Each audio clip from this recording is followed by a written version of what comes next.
rassembler. De ce verbe est né un nom, celui d'une compétition, où on doit rallier un point X dans un délai Y après avoir satisfait à certaines épreuves. Le rallye est aussi une passion à l'état pur, une école de courage et d'entêtement pour techniciens funambules ou merveilleux fous roulants. La voiture, pour moi, c'est une joie, c'est une possibilité d'aller aux limites de ce que je peux faire et de ce que peut faire la voiture. Pour moi, je vis dans une voiture, tu vois. Je suis heureux dans ma voiture et c'est quelque chose de précieux, ça. Qu'on doit aimer. Parce qu'on aime conduire. C'est une question à laquelle je n'avais pas réfléchi encore.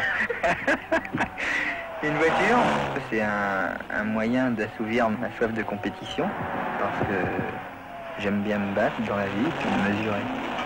Et puis que j'aime le train vite.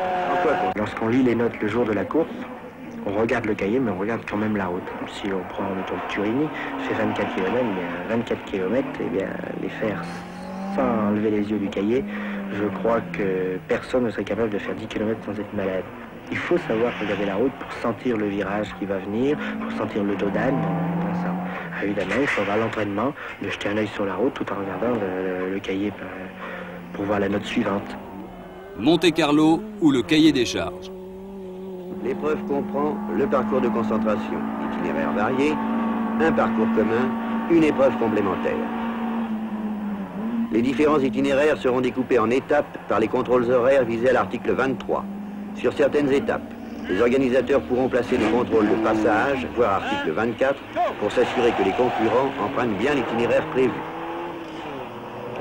Les concurrents devront effectuer le parcours en passant successivement et dans l'ordre indiqué aux différents contrôles horaires et de passage. Ils devront se conformer aux temps qui leur sont impartis pour parcourir les distances séparant les contrôles horaires successifs. Il est rappelé aux concurrents que pour réaliser la vitesse moyenne imposée entre deux contrôles horaires, ils ne doivent pas dépasser une vitesse moyenne plafond excédant d'un tiers la vitesse moyenne imposée. En cas d'infraction aux règles de la circulation, les agents ou fonctionnaires ayant constaté les délits devront détacher de la couverture du carnet de route un feuillet prévu à cet effet. Si le carnet est amputé d'une feuille, il sera appliqué une pénalisation de 300 secondes. S'il est amputé de 2, le concurrent sera mis hors course. Le classement est obtenu par addition, petit a, des pénalisations encourues au cours des étapes pour non-respect de la moyenne. Petit b, des pénalisations appliquées à l'occasion des contrôles techniques. Petit c, des secondes résultant des épreuves à moyenne spéciale chronométrée. Les départs seront donnés dans l'ordre croissant des numéros, la voiture ayant le plus petit numéro partant la première, avec un intervalle d'1 minute entre chaque voiture inscrite. Pour tout écart sur l'heure d'arrivée à un contrôle, les concurrents seront pénalisés à raison de 30 secondes par minute pour le parcours de concentration, 60 secondes par minute pour le parcours commun et l'épreuve complémentaire Monaco-Monaco. À la fin de chacune des 3 épreuves, les voitures seront soumises à un contrôle technique rigoureux.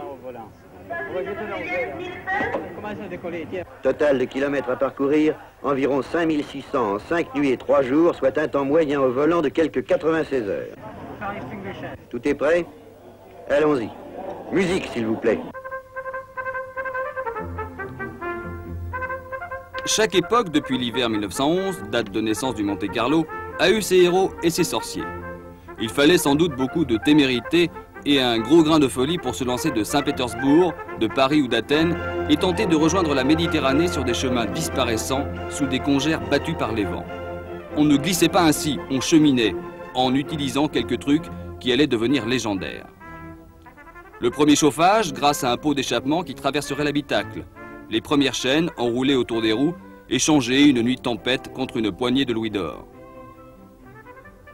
Et puis, à force de découvrir des sensations, on inventa le pilotage, avec une définition très britannique dans l'humour des célèbres carnets du Major Thompson. Piloter, c'est aller le plus vite possible dans des passages où l'on devrait aller lentement. Alors, petit à petit, le pilotage devient une affaire d'esthète. Ce qui était dérive incontrôlée ou dérapage heurté se fait trajectoire idéale, glisse magique, royaume des Frentards. Conduire ainsi est sans doute un don, Mais comme tous les dons, celui-ci est aussi perfectible par le travail et une bonne dose de feeling.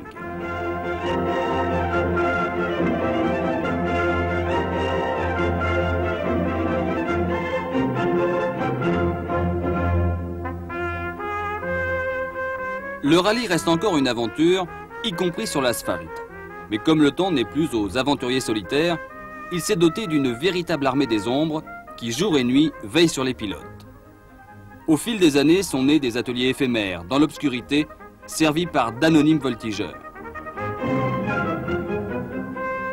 L'assistance, devenue nécessité, se professionnalisera vers la fin des années 60. Bientôt, on va sauter le pas et inventer le championnat du monde des rallyes parce que le rallye est devenu populaire.